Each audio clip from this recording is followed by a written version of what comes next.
네, 이번 시간에는 그러면 UX, UI 디자이너들의 역할에 대해서 먼저 살펴보도록 할게요. 우리가 저번 시간에 이제 후반부에 이제 그 큰 흐름을 잠깐 봤는데 이번 시간에 좀 더 자세하게 살펴보도록 할게요.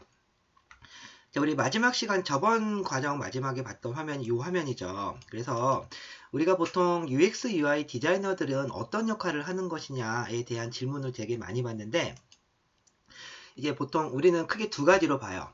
UX, UI 론이 있고요. 그래서 이쪽 왼쪽에 있는 부분은 우리가 UX, UI 프로세스라는 보통 얘기를 해요.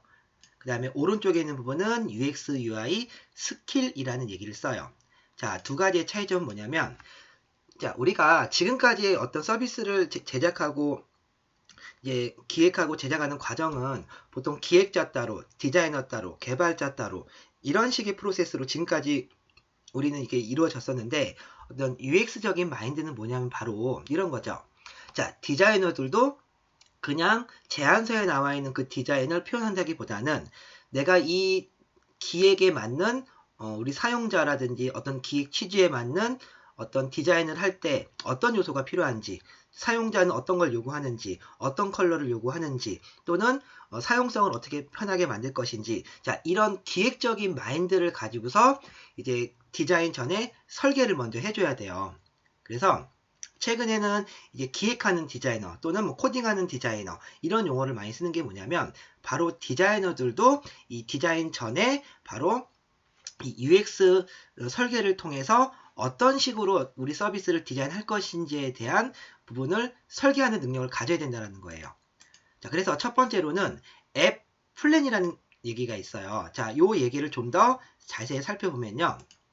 먼저 앱 플랜, 앱 기획 쪽에서는 어떤 비즈니스 모델, 뭐 태스크 분석 및 사용자 분석, 그 다음에 서비스 구분 이런 식으로 나눠지고요.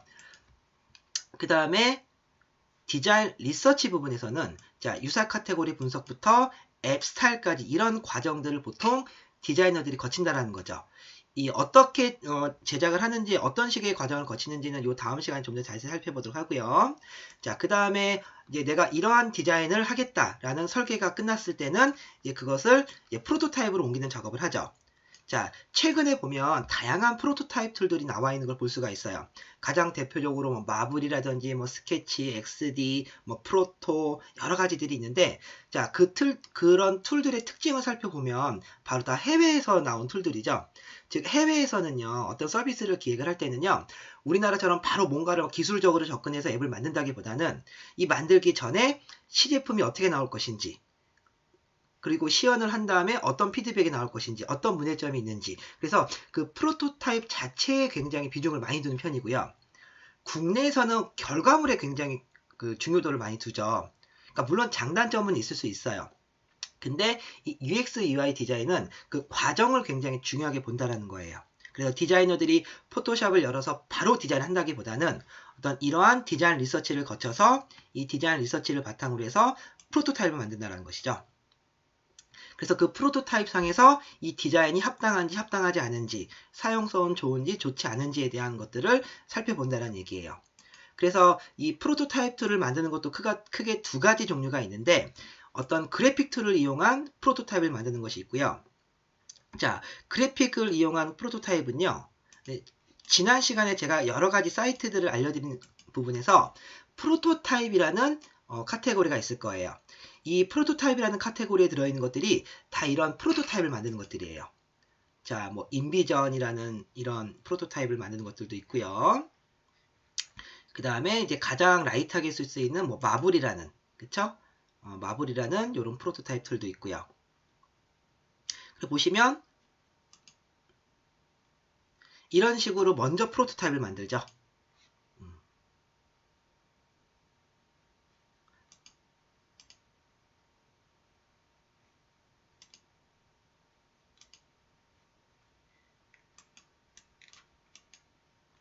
자, 이런 식으로 프로토타입을 다 만들어서 이제 우리가 제작 전에 미리 어떤 사용성이라든지 모든 상황을 파악하는 이런 식으로 만드는 게 이제 그래픽으로 만드는 프로토타입 툴이고요.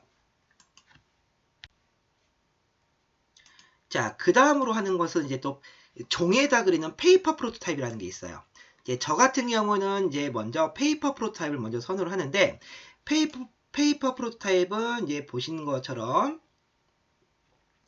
자, 종이에다가, 여러분들 이제 인터넷이라든지 이런 데 보시면 이렇게 종이에다가 실제 UI라든지 프로세스라든지 이런 것들을 설계하는 것이 있잖아요. 자, 이런 식으로 먼저 페이퍼에다가 먼저 화면을 설계하는 방법이에요. 자, 이 과정이 이 그래픽으로 프로토타입을 만드는 것보다 더 유리한 점은 뭐냐면 어떤 프로세스를 빨리빨리 진행을 할 수가 있다는 거죠. 이 그래픽으로 프로토타입을 만들다 보면요. 일단 시간도 오래 뿐더러 물론 이제 깔끔하게 보일 수는 있지만 시간도 오래 걸리고 만약에 수정사항이 나왔을 때 수정하는데도 시간이 많이 걸려요. 자, 그런데 이렇게 페이퍼 프로토타입을 이용하게 되면 어떤 빨리빨리 어떤 처리가 되기 때문에 수정사항이라든지 피드백을 빨리빨리 처리할 수가 있다는 거죠.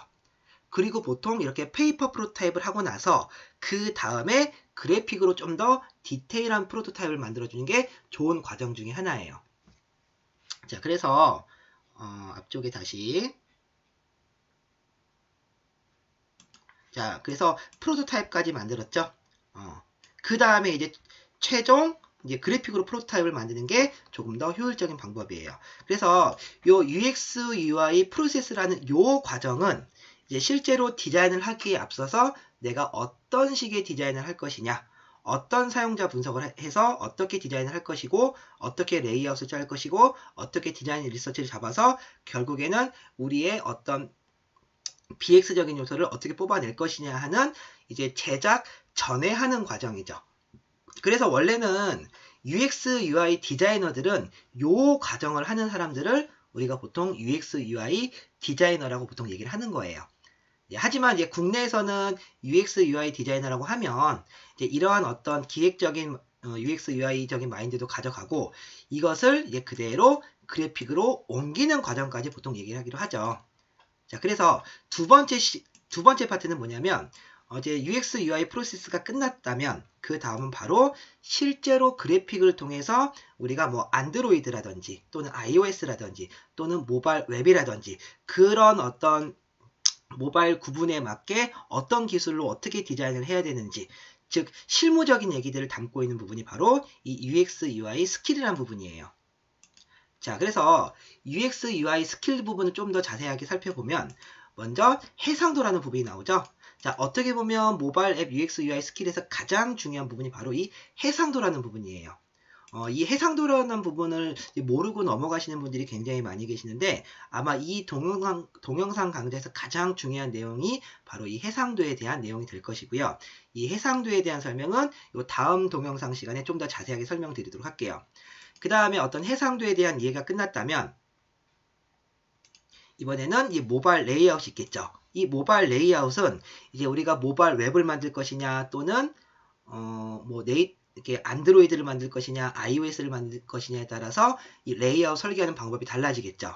그래서 각 그 레이아웃에 맞는 방식대로 설계가 이루어져야지 우리가 마켓에 올렸을 때 어떤 통과될 수 있는 확률도 높아지고 사용성도 좋아지는 것이죠.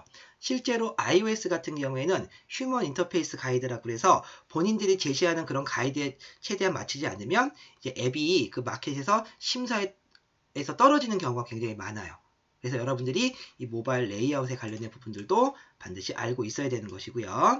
자, 그 다음에 이제 9패치라는 부분이 나오는데, 앱 디자인을 하시는 분들은 이 9패치라는 얘기를 많이 들어보셨을 거예요. 이제 이것을 안드로이드 쪽에서는 9패치라는 용어를 쓰고, iOS에서는 이거를 스트레칭, 늘어나는 이미지라고 해서 스트레칭이라는 용어를 써요.